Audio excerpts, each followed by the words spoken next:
Hi, I'm back. It's been about 3 months since I had my baby. For those of you just tuning in, my name is Shayla. I vlogged my entire pregnancy and then I fell off the face of the earth. For those of you who are not just tuning in, hey, I'm back. I'm making this video to tell you about labor and delivery because I feel like people go into like this black hole of labor and delivery. Like they're pregnant, they go into this black hole and then they come out the other side with the baby and you're like, but what happened in there? Especially when you're pregnant, you're like, what's this gonna be like? There's like no good indicator for when you're going into labor. Probably week 37 and on, and they're like, well, you could have your baby at any time. You're like, okay, what should I be waiting for? Oh, you could lose your mucus plug 2 weeks before you deliver, or you could never. Your water could break. It could never break. Your baby could come out in the sac dilated for like weeks or not dilated at all. Like 2 days before I delivered, I was 1/2 centimeter. I've never heard of 1/2 centimeter before. I feel like she was like, well, yeah, sure, like 1/2 centimeter. I'm like, all right. Contractions can start and stop. It's a weird time. All right, let's go. So I went on Friday, had an appointment, and I told them there, I haven't had a Braxton Hicks. They're like, yes, you have. And I'm like, I don't think so. They're like, you just must have a high pain tolerance. All right. So Saturday, I started feeling like with my fingertips, my stomach would get really hard and then it would like soften. But I didn't feel pain. It got more intense. That's not the whole story. That's how I could tell that I was having contraction. And it progressively got a little bit more, and Seth was like, should I go to work? Yeah, this is nothing. Like I will know when you need to come home. Are you sure? Because they told you you have a high pain tolerance. I'll know. He went to work, and like that night, I had contractions very inconsistently. If you're watching this and you're pregnant, get a pregnancy tracker. I'll put the one that I use. But it's just good to know like how far apart your contractions are. They were wildly inconsistent. And then in the morning, the contractions were gone and I was not happy. I was looking into how to get labor started. I went on a 2-mile walk and I did curb walking. 3 Sisters, if you know spinning babies, eating spicy food, diffusing clary sage, watching the baby. So around 3, Seth has to go to work. The contractions are 5 minutes to an hour apart. Good, you can go to work. 3 hours later, my contractions are now 5 to 15 minutes apart and I lose my mucus plug. Seth's at work. It's 6 o'clock, 6 p.m. and my contractions are now between like 5 and 10 minutes. Seth's coming home from work. I feel good. We're just gonna keep going and keep progressing, and I just ordered some Chipotle from DoorDash because Corona. I'm glad that Seth's coming home so that we can walk and he can kind of help me through it all.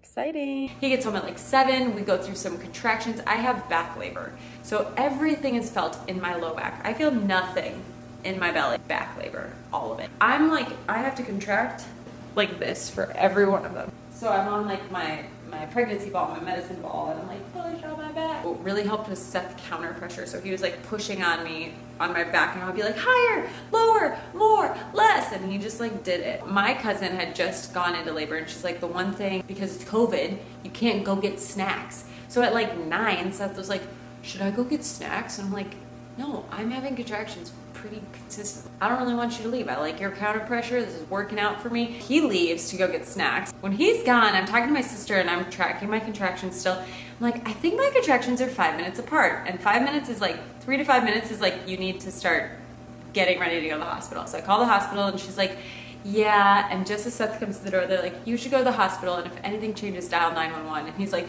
what is going on? And I'm like, it's fine. We just need to go to the hospital. Seth wanted to take his merry freaking time trying to figure out what he should pack for his thing. I don't think you understand. And then I have a contraction. I'm like, I don't think you understand how serious, like we need to, they just told me that we need to go. Like we need to go because the snacks, he had the Yeti, but the Yeti was sticky. So he like wiped out the Yeti. I am doing hypno babies. During your pregnancy, I'll do a whole video on this, but during your pregnancy, you do like practice hypnosis or meditation just to like relax, because I'll do a whole video on this, but basically if you have fear, you have tension, which causes your body to go into fight or flight, which doesn't allow you to relax and have your baby, and it causes a lot more pain and time. So if you can kind of just like meditate and basically get out of your own way and let your body do its thing, it will do its thing with less pain and in less time. I'm also in a bunch of these pregnancy and COVID groups, which I have gotten out of. And it was like, what are you getting your husband for a hospital gift? And I was like, what? Well, I don't know. What do you mean a hospital gift? I never thought of that.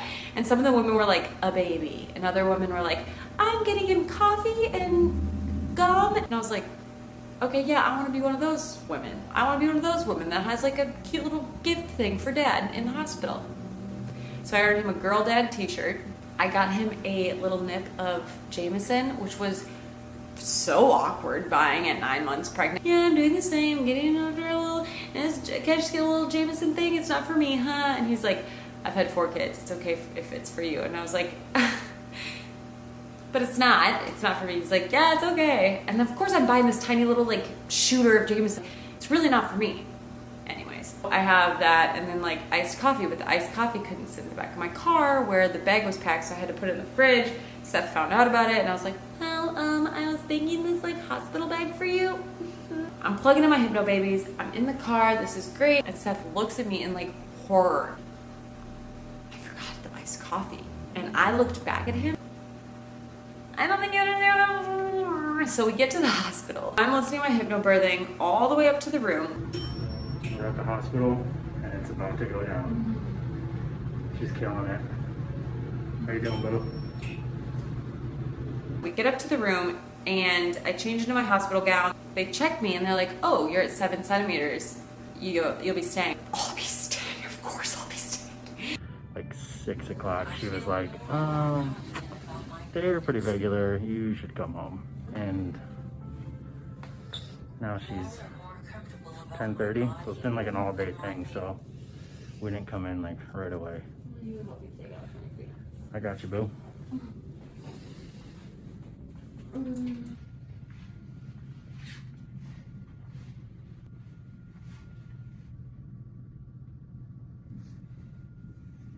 Can I get in the tub? They get the tub ready. Because of my hypnobirthing, I was in a different place. Or maybe this is just how labor is.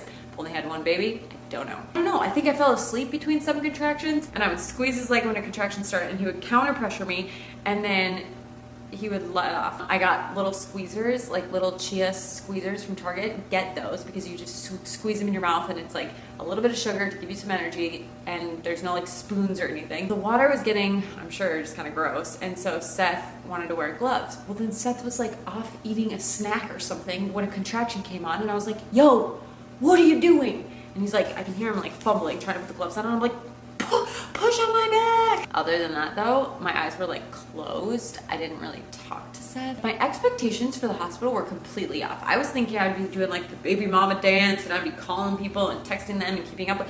I didn't even know where my phone was. I didn't even think, where's my phone ever? Oh, I guess my phone, I had my phone because it was playing the Hypnobirthing.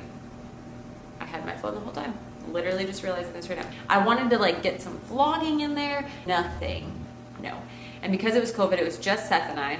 I'm laboring in the tub and it feels like when you pee in a pool or like when you used to when you were little. I think my water just broke. So they called the nurse in, the nurse checked. She's like, yes, your water did just break. And I don't know how to explain this, but at some point you're gonna feel like pushing. If you've ever waited to go number 2 for a really long time and then all of a sudden like you're on the toilet and you like, it's like now, your body just goes and pushes. Like that's what it feels like. It feels like you need to push. After my water break, my contractions got a little bit more intense and I started shaking. And Seth was like, are you cold? And I'm like, no, Seth, this is transition. Because I had done so much research on labor, I knew that when you started shaking, it meant you were going into transition, which meant that you were getting closer to labor. So then I started feeling like pushing. I was like, okay. And your body just like, you push. And I'm like, okay. And Seth said he didn't really believe me because I wasn't like, I feel like pushing. I was like, I'm kind of, maybe you should get the nurse because I feel like pushing. And she checked me again. She's like, yep, you're ready to go. So we need to get you from the tub back into the bed. My midwife had a flat tire, so my midwife never made it. I think midwives can deliver in the tub. I don't know. Laboring in the tub helps with tearing. It helps with pain. It's second to an epidural. I didn't want an epidural, but I was like kind of open to if I got tired and needed it to help progress, whatever. I was open to all the things. I never once thought I need an epidural. The thought never even came into my head. When I get out of the tub, I'm again on all fours and I'm just shaking. And I just remembered, I said, I can't even twerk like this when I try. And Seth said, him and the nurse just looked at each other like, oh my God. And then baby's like heart rate dropped or something. So she's like, you need to lay on your side. And I was like, I can't. She's like, you have to for your baby. I was like, okay. It was kind of pushy again. And my water broke again. I guess it can break in 2 different places or something. So they got me out of the tub at about probably like 1:45. They call the doctor in. The doctor comes and sets up. She puts like a huge trash bin at the end of your bed. I'm like, okay. But then my midwife knows all the things that I want. Only vitamin K for the baby. I want tummy to tummy. I want delayed clamping. Tummy to tummy. What's that called? Skin to skin. I don't want Pitocin unless I need it. There's like all these things that I want. I don't want to be, so I'm pushing. They're like, okay, push. I'm like, oh. And then I'm going, I don't want an episiotomy. And she's like, I'm not going to give you one unless it's an emergency. Okay, push. I want delayed cord clamping. And she's like, that's what we do. I was like, okay. And I'm like trying to make sure she knows all the things. Seth is still on that counter pressure on my low back. He's like right here. And he's just like, you can do this, Shayla. Your body was made for this. This is what you were meant to do. And I'm just like, I had talked to him about labor and delivery so much that he knew exactly what I needed to hear. So she starts to crown and the doctor goes, I can see your head, do you want to feel it? And I was kind of prepared for that question and I probably would have done it, but like I felt like all of my weight were on my hands. There's no way I could have like done it, and I was like, I can't do it, I'm sorry. And they're like, it's fine, it's fine. When I was pushing, at one point I was screaming. I can't believe I was screaming. Another point I yelled the F word. And I remember apologizing. No, I'm so sorry. What happens in labor and delivery stays in labor and delivery. Okay, great. I started pushing at 2 a.m., 3 hours after we got to the hospital. At 2:24, she was born. So she comes out with her hand up by her head. So there was a lot of stitching after she was born. And her cord is short, which is fine. So that means she can't come all the way to my chest. She just has to come to my belly. I thought that I would be like, oh my God, baby. I was just like, because as soon as she came out, this fog lifted and I was just like in the room. Oh, there's 5 of us in here. We did skin to skin. When the cord stopped pulsing, Seth cut it. I didn't know that Seth cut the cord till later. He said it was like rubber, which is kind of gnarly. After the baby comes out, you deliver the placenta and she's like, this is gonna feel kind of like a relief. And it did. It was like, and I didn't want her washed. I wanted to keep her vernix on there. These are just my things. I didn't keep the placenta. I feel like some people are gonna ask that. But I did get like a tour of the placenta, like show me it. And so they like showed you it and it was really gnarly.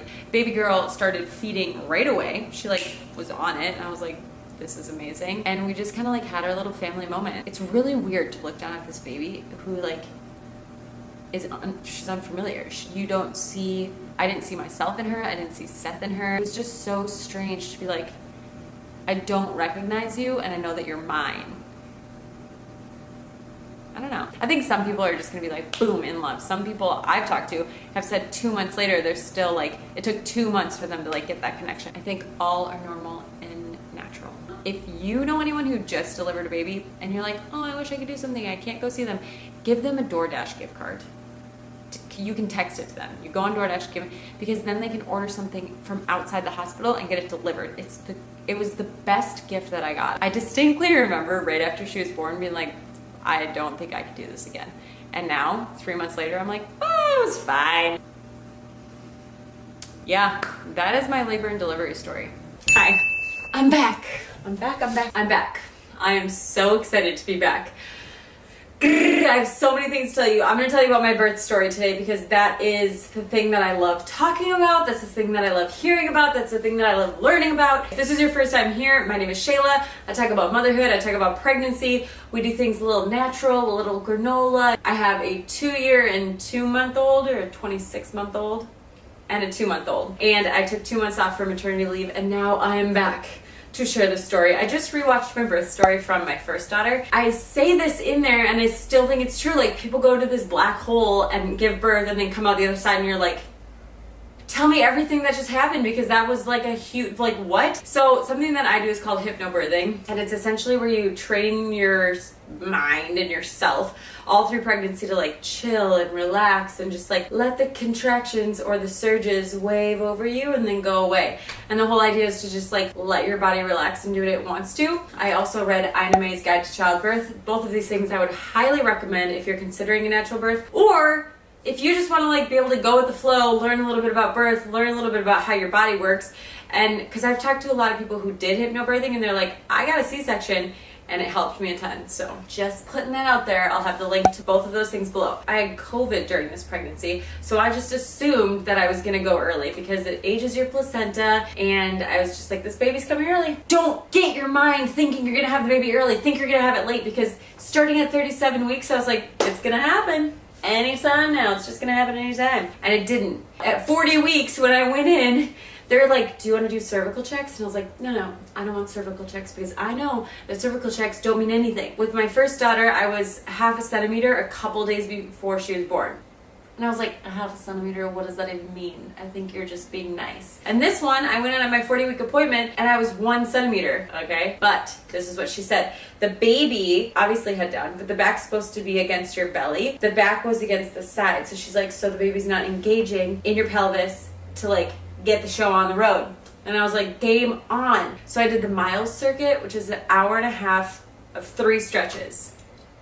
I have a friend who said their doula was like, the miles circuit can work, but nobody ever does it fully through. And I was like, I will. I'm going to do it fully through. Just because she said that. It was really boring, but I did it. I also looked up a bunch of spinning baby stuff and saw where my baby was positioned and different things that I could do to help her. I don't know if I announced that. I think I did in the community tab, but daughter number 2. Which I love. So I did the miles circuit, and then that night, starting at 11 p.m., I was like, kind of feel some cramps, but I was like, whatever, the cramps are coming and going. And so I went back to sleep. Then at 1 a.m., I was like, okay, they're kind of getting consistent here. So I went downstairs, had a little bit of like a mucus plug thing happening, but that's the thing with labor. You're like waiting for a sign. You're like, give me a sign. And everything that could be a sign could also not be a sign. You might have contractions, but those might be false contractions. You might lose your mucus plug never, or 2 weeks before. If your water breaks, that means it's probably happening soon, but some people's water never breaks. The baby comes out in the sac. There's just no clear indicator for when it's going down. But my midwife said, as soon as you go into labor this time, call me. I'm like, should I call my midwife? Because we labored at home for 5 hours last time. And she's like, yeah, you're not doing that this time. Just call me. So I called her and I was like, hey, I'm having pretty consistent contractions. She's like, okay, I'm getting ready. I'll see you in the hospital. And I was like, I don't think I really need to leave now. And Seth was even like, that seems so aggressive. I took a shower and I'm in the shower and all of a sudden my water breaks. And I'm like, oh my gosh, my water's breaking. This is it. This is happening. I had to call my sister, and she lives a half an hour away and the hospital's a half an hour away. So we were at least an hour away from even getting there. That's something you don't have to do the first time. Like figure out where your child's gonna go. Because usually it goes down in the middle of the night. Get in the car. I put in my Hypnobabies, start listening to my thing. And contractions are pretty consistent, fairly intense, where I'm like, okay, yes. We showed up 2 hours later. So we get to the hospital at 3. I think I'm 4 centimeters. Oh, and when she checked me to see how far I was dilated, she's like, your water didn't break. So did I just pee myself in the shower? I don't know. Probably. Nothing surprises me at this point. And I was like, all right, game on. I'm ready to get in the water. I labored in the tub with my first, but then they made me get out to deliver. Are you kidding me? I'm about to deliver this baby and you want me to get up out of this wonderful, serene tub, climb out of it onto dry land and lay on the bed and labor this baby? I was like, okay, so I didn't want to do that this time. Maybe hydrotherapy, like a shower or a tub, is second to an epidural. So if you can do either of those things, it's gonna help with pain management. And I wasn't stuck on it either. Like I wasn't like, I really want to have a water birth. I don't want to have to get out of the tub again if I'm really feeling it. And I was like, okay, I'm ready for the tub. And she was like, we're gonna wait on the tub a little bit. It tends to slow labor down. And I was like, okay. So, and both of my labors, the first one was back labor for sure. This one was just a little bit uncomfortable. And so Seth would have to push on my low back and hips like every contraction. I thought that I would like want to walk around and squat and do stairs and like be in the hallway. Didn't want to do that at all. So I wanted to just lay down. So I found a comfortable position, got a peanut ball, which is like a ball with, it's shaped like a peanut, ironically. And so you put your legs on it. So you're just kind of like this. I don't know why I look like Easter today. I'm laying like this and just like through my contractions. And then I think I was like that for an hour and I was like, she comes in and ready for the tub. She's like, maybe try flipping over. I was like, flip over. She asked if I wanted to be checked. I didn't. Don't check me. Don't want to know. It's just a mind game at this point. I felt like things were moving along. So finally, she's like, okay, we can get in the tub. I'm like, good golly, thank goodness. And then it takes forever for the tub to fill up. So I like go to the bathroom. When you're in labor, for me at least, because I'm like fairly conservative, I'm not the person that's just gonna go like streaking or skinny dipping, but like breastfeeding, I'm like, do you mind if I do this in on a walk around my neighborhood. But generally I'm like, I'll turn around to like take off my shirt or whatever. Not in the middle of labor, man. I did wear a sports bra, but everything else I was like, whatever. I get in the tub and I asked Seth if he wants to get in the tub with me. And he's like, no, which I don't blame. I would not want to get in that tub. Like, I didn't even really want to, I wanted to be in the tub, but I didn't want to be in that water, you know, because stuff just starts coming out. So I finally get to the water and I'm doing my thing, hypnobirthing. I told Seth, I was like, Seth, last time you really didn't take that many pictures or do that many videos. And he was like, I literally had to counter pressure you every other minute because you were having back pain. Okay, I'm just saying, I kind of want a birth photographer. And he's like, no, I don't want another person in the room taking photos of like this very like intimate, small moment. And I was like, kind of agree with you, but like I really want some photos. And he's like, okay, I will work on it. So we got more photos and more video this time, which I'm really happy about. Why was I saying that? Oh, because he's counter pressuring me still. So I didn't see it until I saw the video that he put on. But I'm like, doing my like hypnobirthing, whatever noises were coming out of me. And I didn't even notice, but they set up like flameless candles and they were giving me essential oils on like this little sticker thing. This is amazing. But Seth is leaning over this tub. He's leaning over me to counter pressure my hips. And I understand I'm the one in labor, but like he did that for every single one. I could not ask for a better birth partner. He's amazing. I'm in the tub for like an hour and then my midwife starts being like, usually at about an hour, I'd like you to get out so I can check how far along we are, make sure that we're still progressing. Depending on where your water situation is, I will consider breaking the water because the water, if you break the water, the head will come into the cervix and like cause you to give birth. She said once we do break it, things will get more intense and it's about to go down. That sounds terrible. Like I don't want to do that. First of all, I don't want to get out of the tub. Second of all, I don't really want to break my water. I feel like things are going along pretty well. I didn't ignore her, but I was like, yeah, okay, whatever.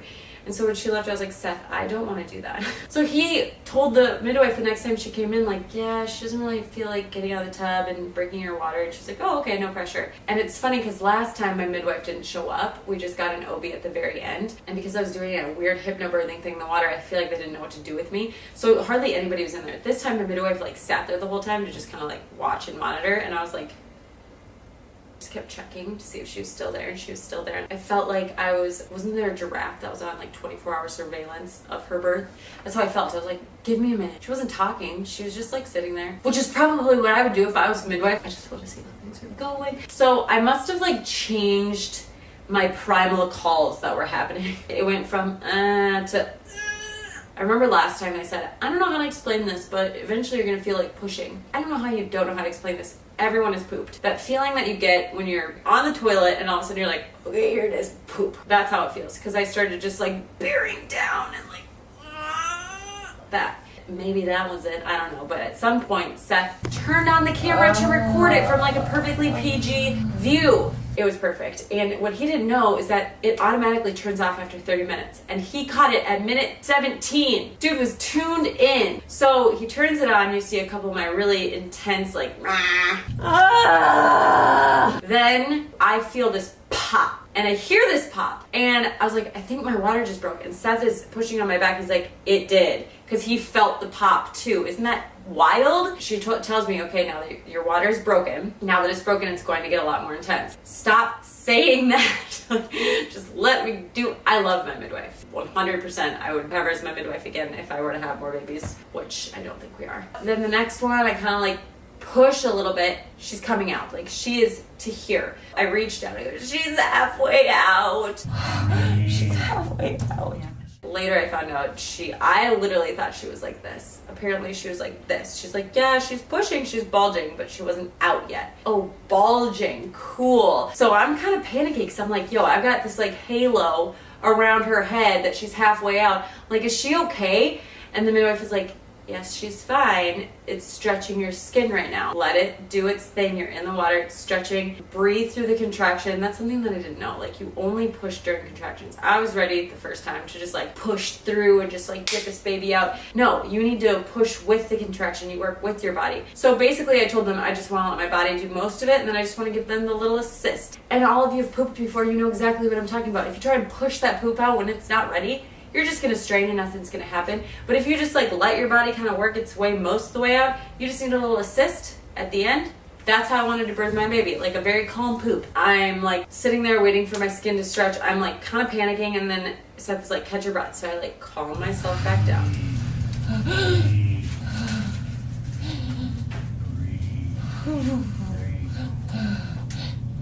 Baby's almost out. I'm letting the skin stretch. I calm myself down, but my butt's still against the wall. So they told me when I labor in the tub, you need to make sure that you're on your back so that we can see what's going on to make sure that everything's happening safely. My midwife's trying to reach around me, trying to figure out what the heck's going on because she can't see anything. I'm like, I'm gonna poop, I'm gonna poop, I'm gonna poop. And they're like, well, it might just be the... And then you see on the camera, Seth just kind of like swat away at poop. They come in with like this little fish bag and take it away. So that happened. Then she asked me, can you turn? No! Breathe. Ugh.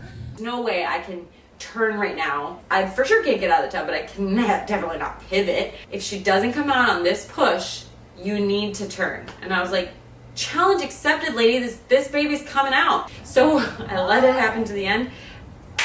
Pushed her out, pushed her right out. Her cord, the midwife caught her. Her cord was super short, so she said, I need you to stand up. I couldn't believe it. I wasn't lightheaded, nothing. I just like stood up because that's what I had to do. That's what she's like, I need you to lift your leg. So I lift my leg up. We pull the baby this way through. The cord is very short, which is fine. We do the delayed cord clamping. Wait till the cord stops pulsing. 30% of the blood goes to the baby after they're delivered. They're trying to like syringe out stuff. She's crying and making noises and stuff, but you can tell that there's just liquid in there. So Seth is like, okay, we need to get this done. So finally the midwife was like, are you okay with cutting the cord now? And I'm like, whatever you think. Like, so we detached the baby from me. Now I have this placenta, which they said I couldn't deliver in the tub, which is fine because I wouldn't want to do that anyway.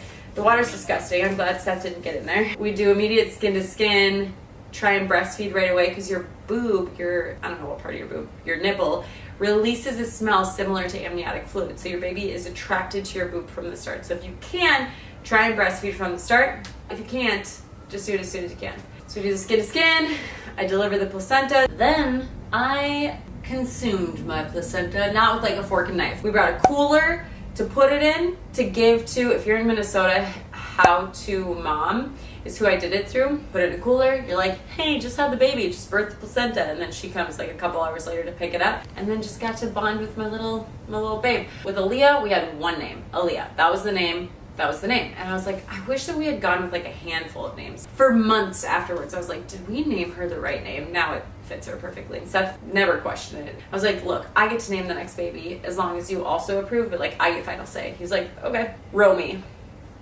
was the name. R-O-M-Y. I loved it. I was on it, but I was like, but I wish we had had a handful of names for Aaliyah. So let's come up with a handful of names for this one too. Then when she was born, I was like, she doesn't feel like a Romy.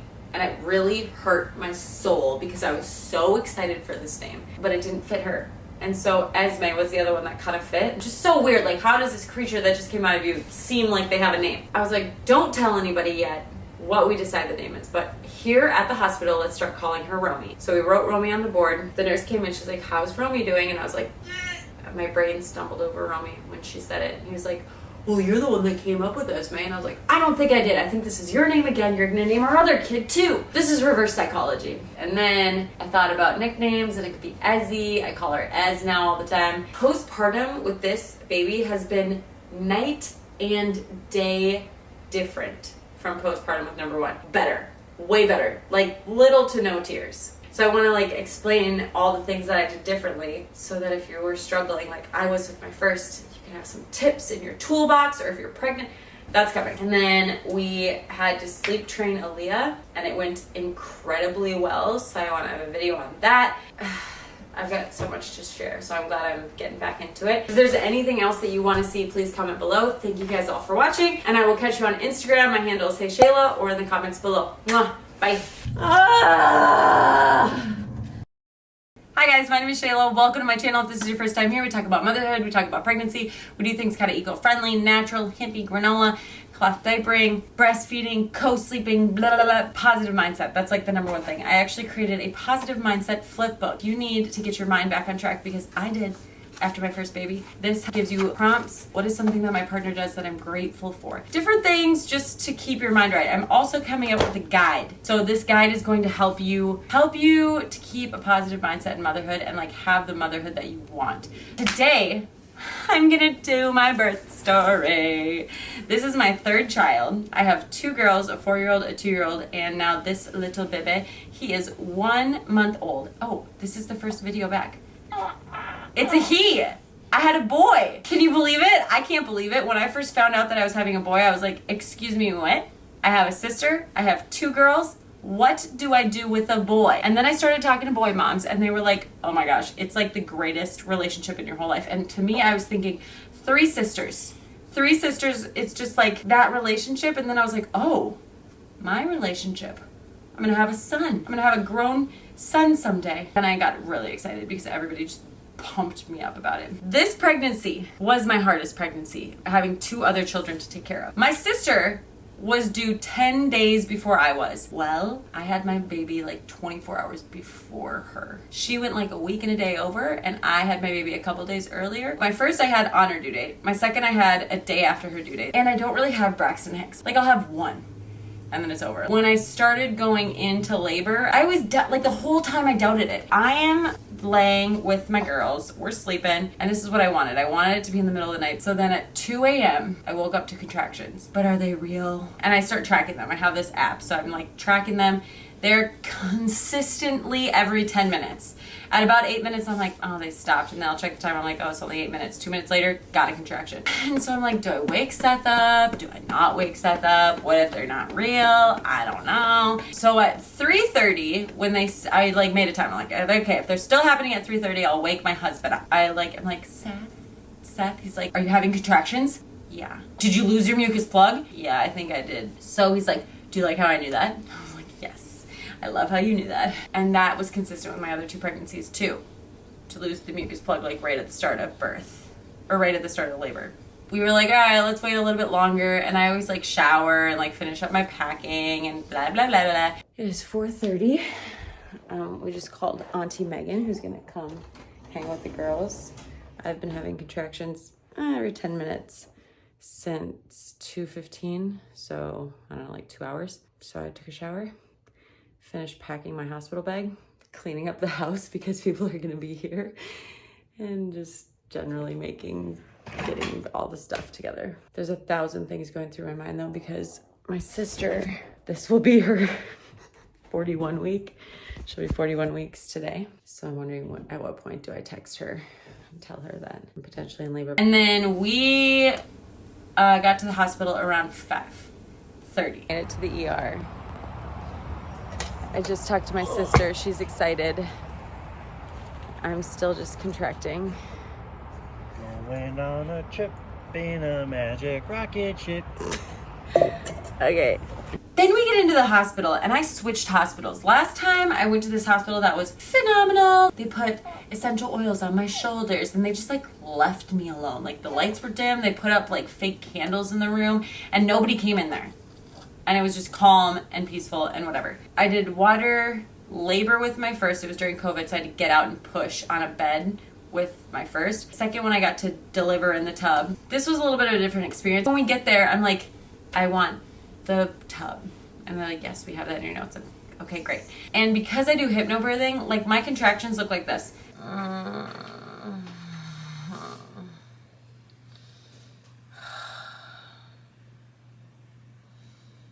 So much.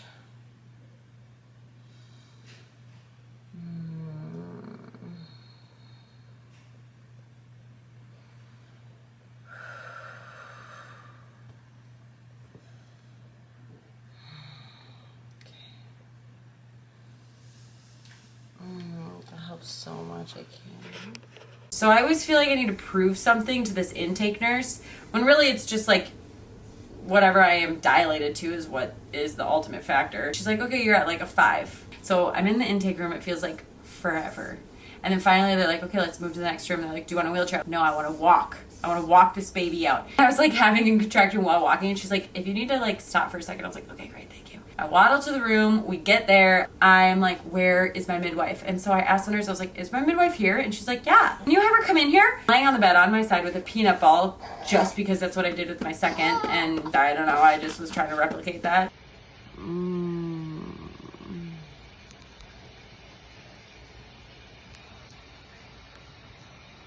She comes in, I'm like, I'm so glad to see you. So I'm like, can they fill up the tub? So they start filling up the tub. I don't want to lay down. So I'm walking around the room. I keep going to the toilet. And people call the toilet the dilation station. Probably. I don't want to be in labor very long. I just want to get this moving. I want to get this baby out. Like, that's kind of like my prep. I was like, you can do this, and you just have to like let your body do its thing and just let your cervix open.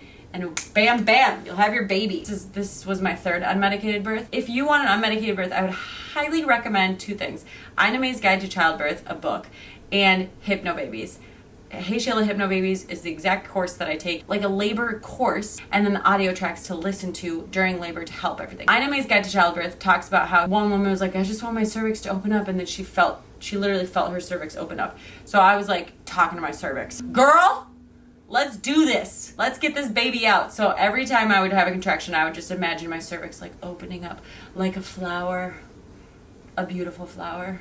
I didn't lay down, which was unusual, because I was pacing around.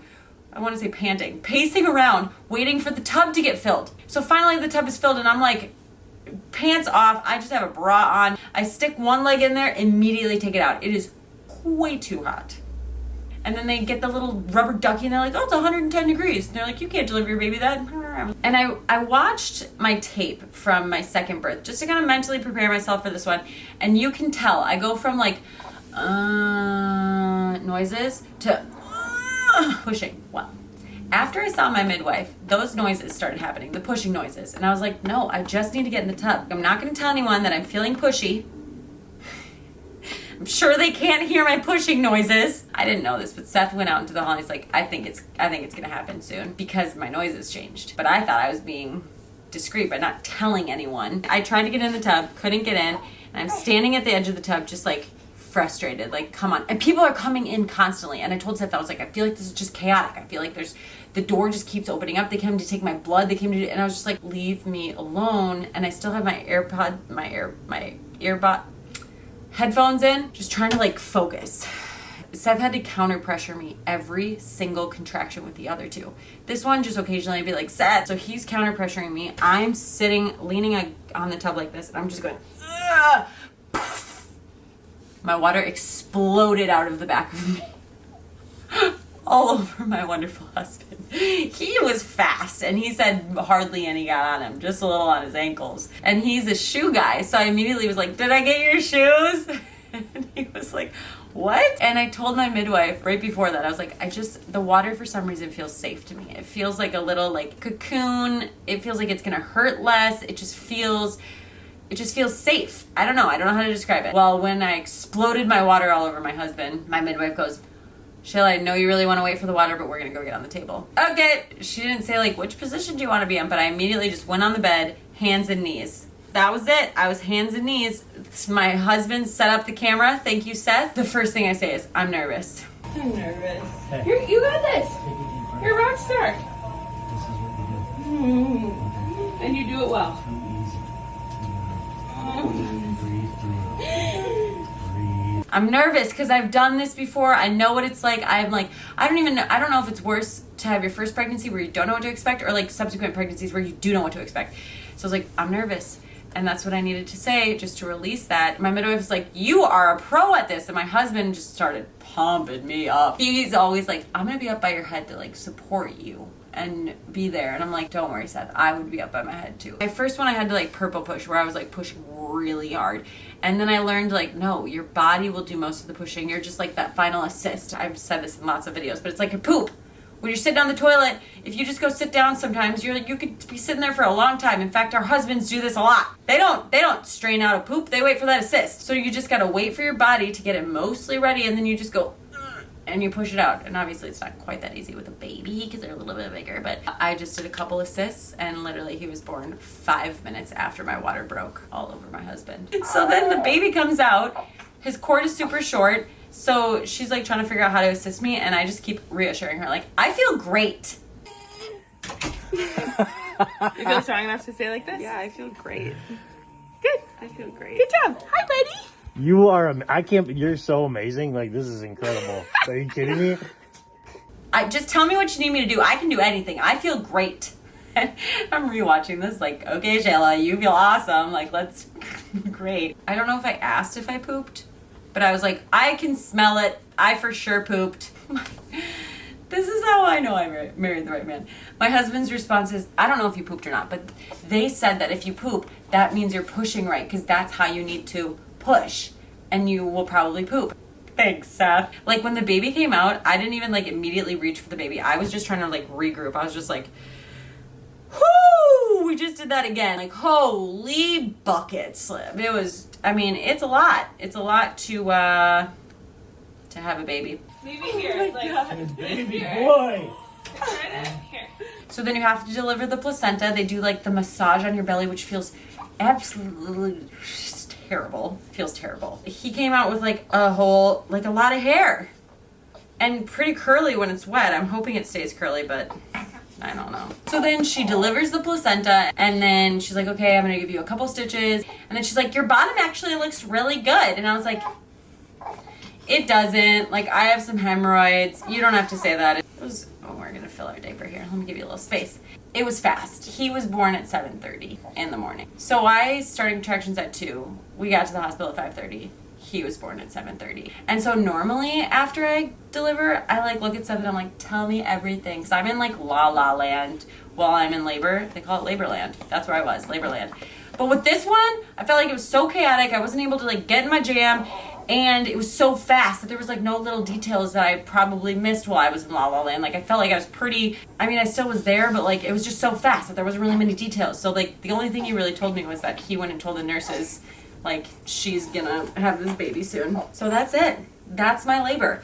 I'm gonna do a compilation video where I put together all 3 of my labor stories. I also might do one where I compare the 3. I don't know. Let me know if you want any of that, but now he's here. It took us literally until the hour before we left to name him. His name is Colford, which is a family name. It was Vaughn until an hour before we left. Even the nurses were like, Colford. And I was like, I almost cried about it. It was emotional. This one needs to be fed. I love a good birth story, so I hope you loved mine. Like I said, if you're interested in doing a unmedicated birth, the 3 things I would recommend are Ida Mae's Guide to Childbirth to read, Hypnobabies for a labor class, and the audio. It's just like, I kind of think of it as meditation, but it's hypnosis, which is different, which I don't really know the difference. And then Expecting and Empowered, which is a pregnancy and postpartum workout guide. Pregnancy prepares you for labor. The postpartum repairs you from labor. I literally started it in the hospital. And now I'm 4 weeks postpartum, and my workouts are just like rehab. And it takes me like 10 minutes to do, and then they recommend walking, so you do the walking, but it's so good for your body, I think. So if you're interested in that. Otherwise, I hope you enjoyed the story. Talk to you guys next time. Bye. Hey guys, my name is Shayla. Welcome to the channel. If this is your first time here, welcome. I started this channel traveling full time, then I got pregnant, vlogged about my pregnancy. Now I'm a mom, which is weird still. But I'm vlogging about it because there's a lot of things that come up that you did not know about until you just go through it. And some of the things I think I'm glad I didn't know about. Other things I'm like, why did no one tell me? This is all very, so. Oh, not bad. It's okay, you can be in it if you want. No. This is all very like, what would be the right word? It's like hippie, crunchy, granola, natural. Sometimes he calls it witchcraft. Just super like Jenny from Forrest Gump.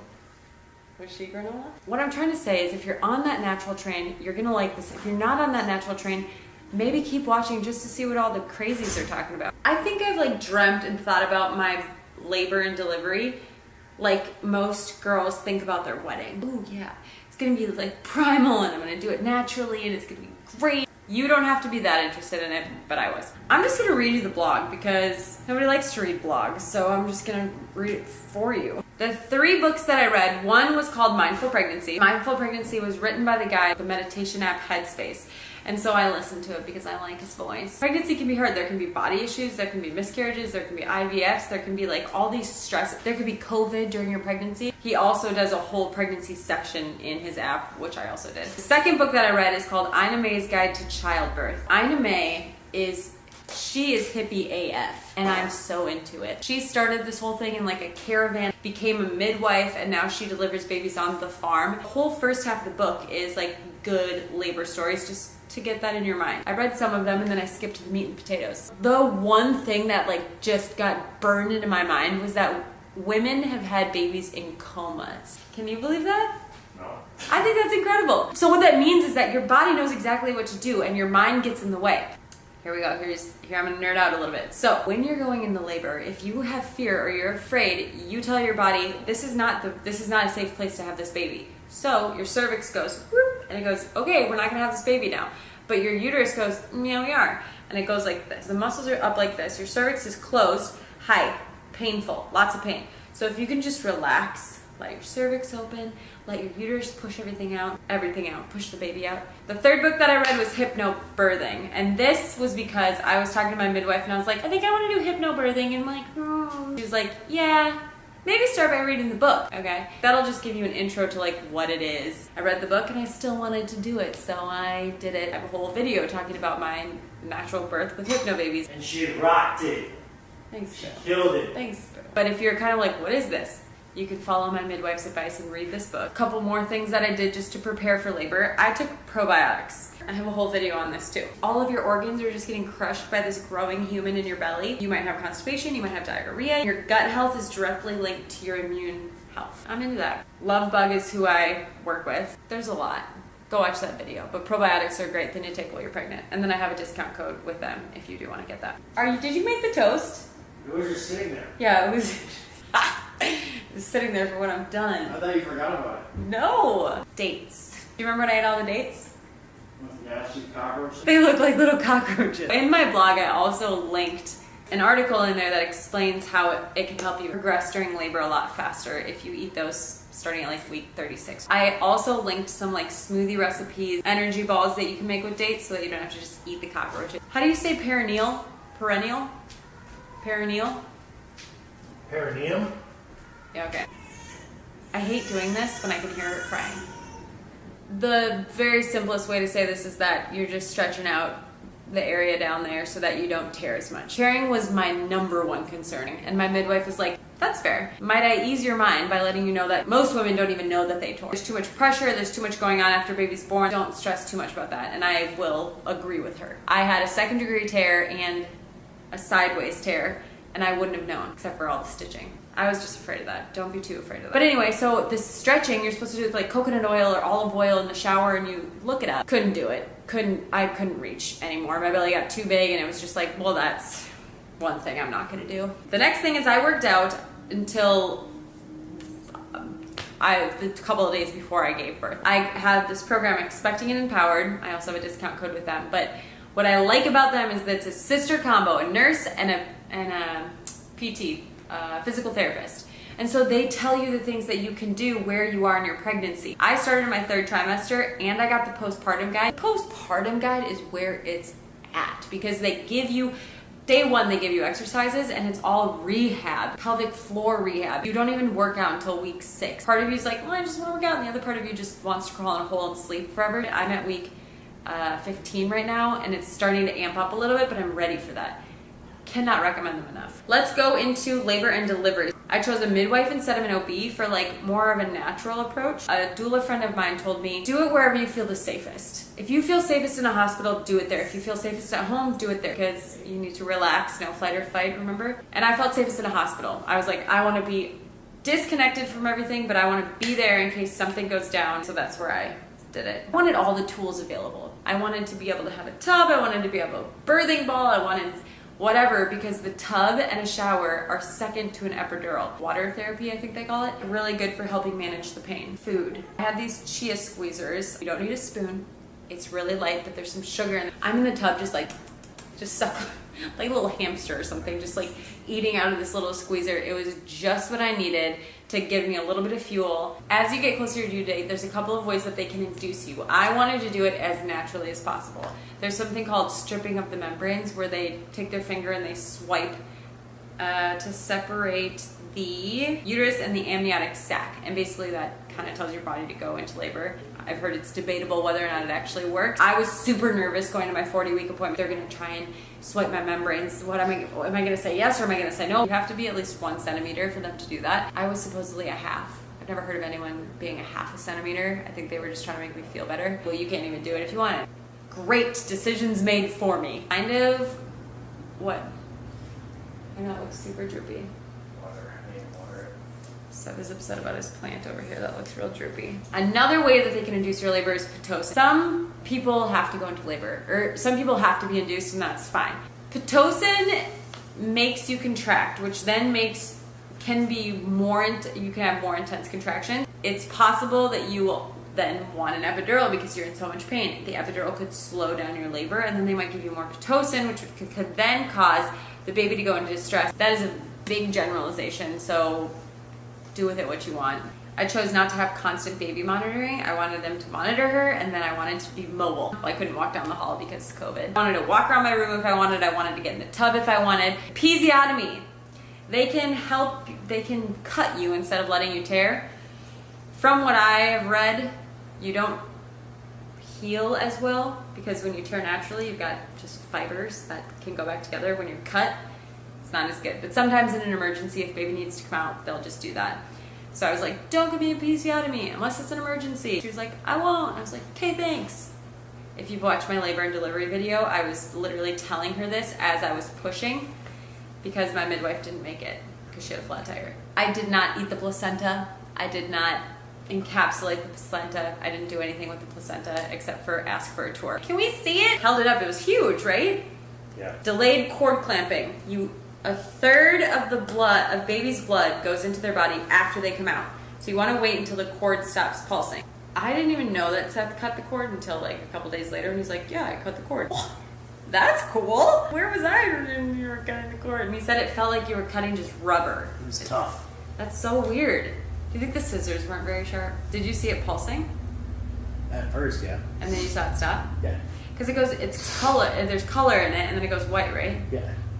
There's a golden hour. So I delayed everything, shots, weighing, all the things until like, I don't know if it was really an hour, but they say it's the golden hour. That's where you want to try and latch, because your boob releases this smell that smells like the amniotic fluid that makes baby want to go there right away.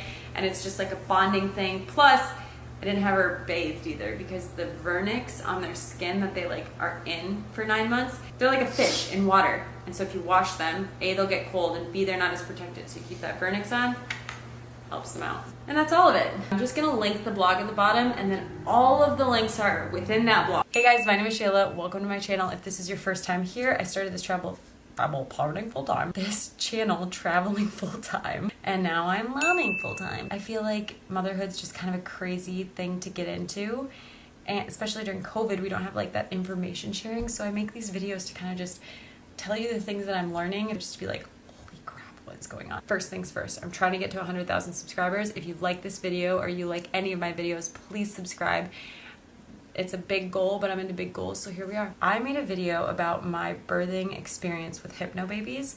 I'll link that up here. I actually just watched another YouTuber who talked about her biggest mom regrets, and one of them was that she tried to go into natural labor without any sort of training or information. That's what hypnobirthing was for me. It was like my training for how to do a natural birth. But what is it? Do you listen to something? What do they talk about? What is it? So I filmed this actually back in August, and I was gonna redo the whole thing.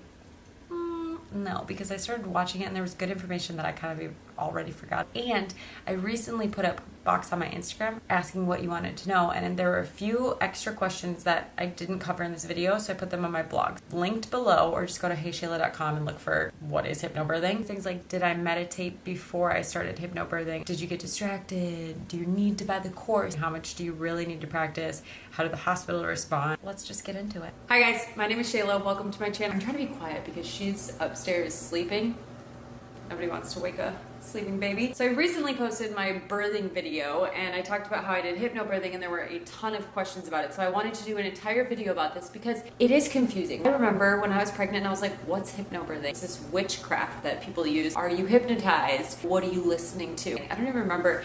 I think I heard about it on social media. There's not a lot of information, so I wanted to make information for you. First, I want to tell you, like, people have these great stories, but like nobody really explained what it is or what it was or how, like I don't know. I remember first kind of telling my midwife like, yeah, I think I want to do hypnobirthing, and she was like, okay, what I would recommend is reading the hypnobirthing book. There were 3 books that I read during my pregnancy in this order. Mindful Pregnancy, and it's by the guy who does Headspace. He also has pregnancy meditations on his Headspace app. I also did that. So I'm already kind of into this like meditation, calm pregnancy thing, especially during COVID. I'm so glad I did that. The stress can be real high, and this just kind of chilled you out a little bit. I read Ina May's Guide to Childbirth. I cannot recommend that book enough. If you're afraid of giving birth or you just want to learn more about labor, please read that book. The first half is all about positive birth stories. Oh, it's hippie. They are out on the farm and she's the midwife there and people come to give birth. So she's like, everyone loves to share their horror stories about labor. All we get are these terrible stories. So the first half is all about good, positive stories. I read some of them and I was like, okay, awesome. Then I moved to the second half of the book where it's like the meat and potatoes, where she explains how women have had babies in comas. And the point of that is that our bodies are literally made to give birth. Like, our bodies know exactly what to do, and when we get complications, sometimes this is a general statement, but when our heads get in the way, we get in our own way. And she explained that what happens is when we start to fear pushing and like delivering, our body goes into a fight or flight mode. So our cervix goes, okay, this is not a safe environment to give a baby, so it closes or like it doesn't open like it should be. But our bodies, I guess your uterus kind of goes like this. It like the sides come up and push baby out. So our body's pushing baby out and our cervix is going, no, I don't feel safe here. I'm afraid. So that causes a lot of pain. So if you can relax and feel like safe and comfortable, then as it's pushing, your cervix can open and baby can come out with less pain and in like less time. So hypnobirthing was that for me. That was my way to just be like, I need to get out of my own way. I need to get out of my own head. I'm going to do this hypnobirthing thing so that everything can progress as it needs to. I read the hypnobirthing book and I was still into it. I was like, okay, done. So there's a course and then there's like audio that you listen to. The course talks about what you should be eating during your pregnancy, what you should be taking for supplements, talks about delayed cord clamping, different possibilities that can happen during your labor to maybe get a C-section, or it explains epidural, it explains Pitocin, it explains all the things that could, like the medicines that the doctors could be giving you and what you might want and what you might not want, things that happen to babe when baby's born. So it goes through all of that, which I think is fantastic. And then there's the audio file. So there's like 6 classes in the course, and I did one a week or something. I started at week 32. I think that's a good place to start. I wouldn't start before week 30, and if you're past week 32, I still think there's good information in there for you. Then you've got the audio parts that you're listening to. There's things like, what do I have? Positive affirmations. So this one you just listen to every day. I listen to it on my walks and it'd be like, my body knows exactly how to give birth. My body has the right amounts of iron. My baby knows the best time, or my baby knows its due date or something, because your baby, when you go into labor, your baby releases a hormone that tells your body it's time, and your baby decides whenever everything happens. I am healthy. My birth is going to go exactly as it should, not as I planned, but as it should. I trust my body. Like all these things that just you're like, okay, yes, I can do this. It just is positive affirmation. There's a partner one. Seth was very supportive of me doing it, but he was like, no, I don't want to listen to the partner affirmation. Really, you don't want to do it? He's like, no, this is your thing, but I will be there for you. I was like, okay. And there's like a questionnaire that you can do with your partner. I asked him some of the questions.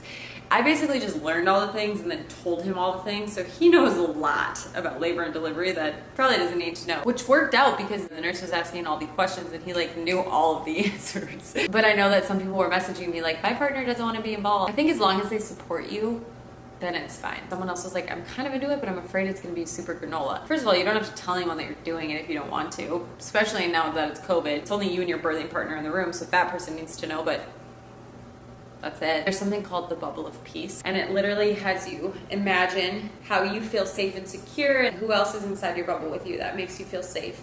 And so Seth was in my bubble, and then I went over to my mom's house, and my mom was like, you're gonna like meditate your way through labor. And I was like, she's like, yeah, good luck. You're not in my bubble. Literally, I was like so aggressive about it.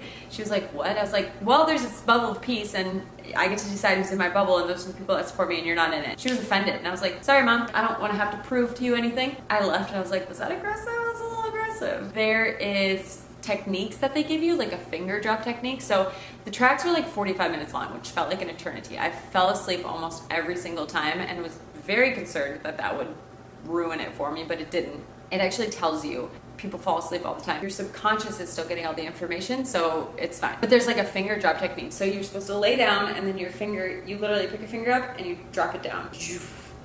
Calm all of your muscles. And this is why you have to do it early so that you can start practicing that, like, relax. I remember doing that on the way to the hospital. Tapped my finger on my leg and just like tried to relax during a contraction. So I didn't fight it. I just kind of like let it wave over me and then leave. Listen to all the tracks in your ears except for the laboring one, which you play out loud. That never got played for me. I forgot, and there was too many people in the room, I think, and I was a little self-conscious about it. I didn't even think about it, to be honest. I wasn't like, where's my labor playlist? It didn't play. Well, I was laboring, and it was fine. So what I'm trying to tell you with all of this is that if you don't follow this thing to a T, it's okay. I remember feeling like what they wanted was a lot, and I was like, I'm just gonna do one a day, and this is gonna be fine. And it was. It's just, you need to practice cueing yourself to relax. I also got a question from somebody saying, what if I am gonna have a C-section? Would you recommend this? I would still recommend it. It's not like you're gonna have a natural birth and you can do it. It's like you're gonna have a birth exactly as you're supposed to, and just like roll with whatever comes and just be calm. And I actually had someone else say that they did hypnobirthing and had a C-section, and it made it so much better because they were just able to like be like, okay, let's do it, whatever we gotta do, let's go. They talk about a light switch. So the light switch is either all the way down, which means that you are like, they call it hypnoanesthesia. So your body's just like, muscles don't move anymore. You're just like relaxed. Or your light switch can be half on, where you can still move, but you're still in this like meditative state. Is this way out there? I feel like now that I'm saying it out loud, it totally is, but I am into it. So you're supposed to start when you start having contractions. I started when my contractions were like 5 minutes apart, which is pretty long, but I was fine before that. My midwife understood hypnobirthing, and she's like, all that I ask is that when you come in, when you're about to deliver, you put it halfway so you can talk to us and you can answer questions for us, because the tapes tell you, you do not need to talk to anybody. They can wait for your contractions to be done. You can whatever, and that's good, but I think doctors need to know what's going on when you go in there. Just to answer questions, that seems totally reasonable. Follow what it says, but also be willing to like wiggle a little. And if you want, your partner can answer all those questions for you. You're gonna wanna decide if you wanna do Bluetooth or if you want a cord. I had a cord because I didn't want my Bluetooth to die and then not have it. Some people say the cord bothered them. I didn't really care. Another question was, do you feel hypnotized? I did not feel hypnotized. I felt like I was in the zone, and I was just kind of like in a deep meditation, really, but I could still answer questions when people asked me questions. I just felt super relaxed. Someone asked if I felt pain. I did. But I wasn't afraid. Like there was no fear when they were like, okay, it's time to push. I was like, okay, it's time to push. And I remember pushing and just I was screaming. If you've watched my labor and delivery video, you know that I was screaming and that I yelled the F word. But I was just pushing, and then I remember going, I can do this. And all the nurses were like, you can do this. And I was like, yeah, I can do this. Someone asked if it was hard to stay in the meditative state during labor, and it wasn't. You practice getting there, and then you can just stay there, and then you're just listening to the tapes. The next question is, what did the tracks say? And the tracks, it's like the positive affirmation, you've got the bubble of peace, you've got, let's see if I can find it. Oh yeah, they would have you visualize your birth. So it would have you walk through like, is it daytime? Is it nighttime? What does it look like when you're about to give birth? What's like the ideal scenario for you? I'll read you the title. So it's easy first stage, your birthing time begins, birthday affirmations, and that's just like, we can do this. Fear clearing, which was another really good one. Special safe place, deepening your hypnosis, easy comfortable childbirth, open eye childbirth, so it would teach you how to do these relaxation techniques with your eyes open. Yeah, comfortable pushing and then pushing baby out. It was a little bit confusing for me when to do what recording, and I just emailed customer service, and then somewhere in the course I had missed, they give you like a little calendar that's like, this week these are the ones you're going to be working on. If you're interested in it and you're into this at all, you can do it. I truly believe in you, and I think that my doula was a hypnobirthing doula, and she said that women who do hypnobirthing have shorter births on average. It just allows you to relax and just let your body do its thing. And now that I've made this video, it sounds absolutely crazy, but it was amazing. I would highly recommend it to anybody who wants to learn more about labor, or is a little bit nervous, or just wants a technique to like help them get through it. I hope that was informational. I hope that was helpful if you are thinking about doing hypnobirthing. I'm an affiliate with Hypnobabies, and my link is below. Thank you so much for watching, and I hope that you have a healthy, happy, safe, fearless birth.